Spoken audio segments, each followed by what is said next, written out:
to obey God is to love God, right? Well, it depends on what you mean, as John Piper explained in his message titled What Jesus Demands from the World, preached at the Gospel Coalition 2015 conference.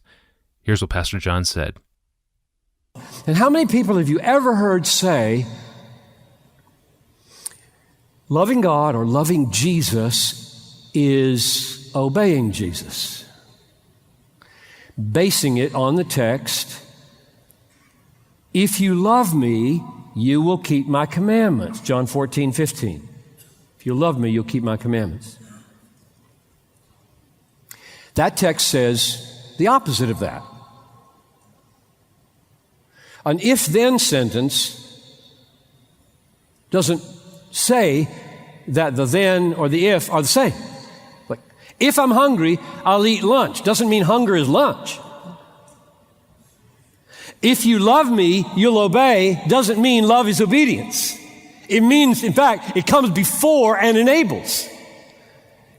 If you love me, you will obey, but they're not the same.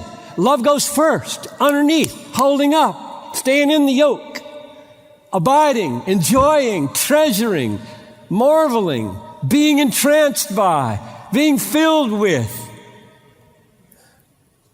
And out of that, a good tree bears good fruit.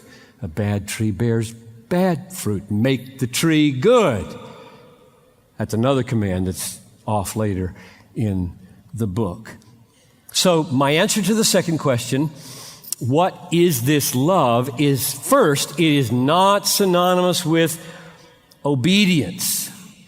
What is it? Well, how about Matthew 6:24? No one can serve two masters. Either he will hate the one and love the other, or he'll be devoted to the one and despise the other. What kind of language is that?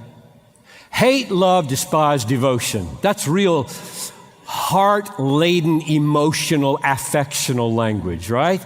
And that's the way Jesus talked about whether you love God or money.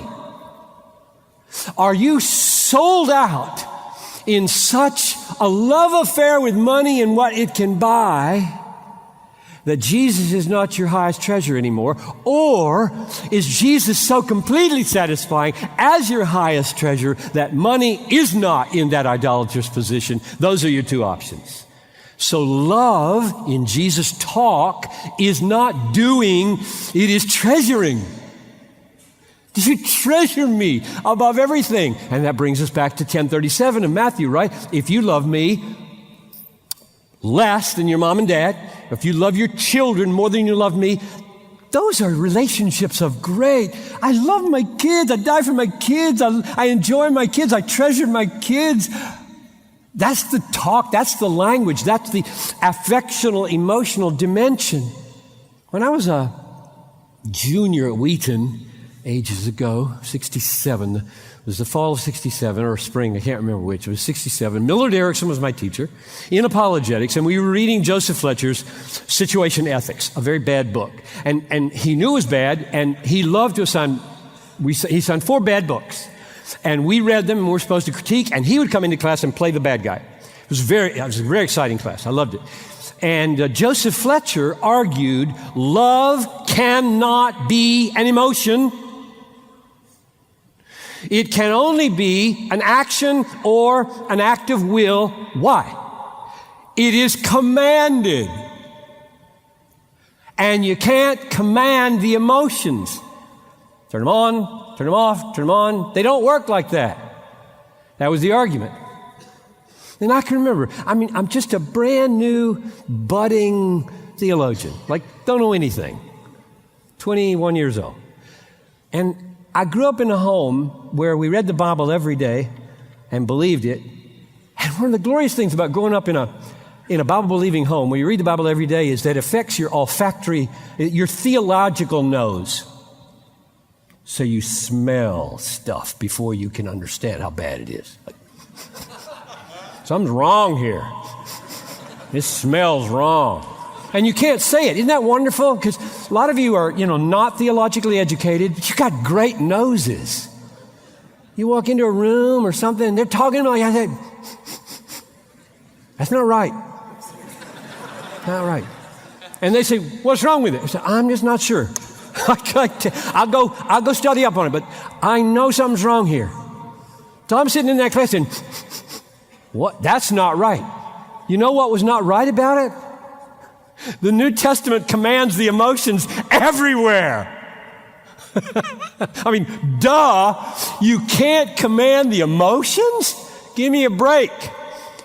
We're commanded to be grateful. We're commanded to hope. We're commanded to rejoice. We're commanded to be sorrowful and weep. I've got a list of 15 emotions from the New Testament, including Jesus, which God commands. Which is why Augustine says, command what you will and give what you command. Because premise number 3 in Fletcher's argument is true. You can't turn them on and off. Which is why people think they can't be commanded. It makes us feel helpless. You're commanding me to be happy in Jesus? What do you expect me to do? Kind of start jumping up and down and hope it happens?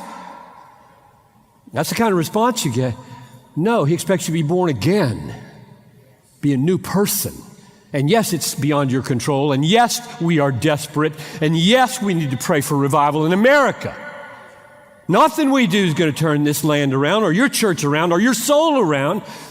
God will turn it around, and we have to ask for miracles, the Spirit to fall on us so that we are changed. This clip comes from John Piper's sermon, What Jesus Demands from the World, preached at the Gospel Coalition Conference on April 14th, 2015. You can download the entire message from our site at desiringgod.org. The sermon clips in this podcast typically come from you, and this one comes from listener Ty Shemansky. Thank you, Ty. And if you have a favorite clip from a John Piper sermon, send us the name of the sermon and the timestamps of when and where the audio appears in the audio recording, and we will share it on this podcast and give you credit, of course. Email us the details at askpastorjohn@desiringgod.org and put the word clip in the subject line.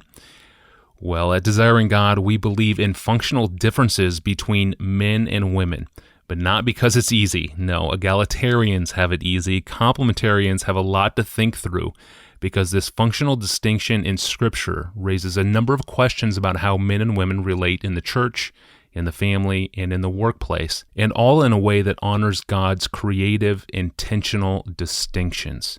Tomorrow, John Piper will respond to a question from a woman who wants to serve in the police force, but wants to know if this violates any biblical principles. We'll have to think it through tomorrow. I'm your host, Tony Reinke. We'll see you tomorrow.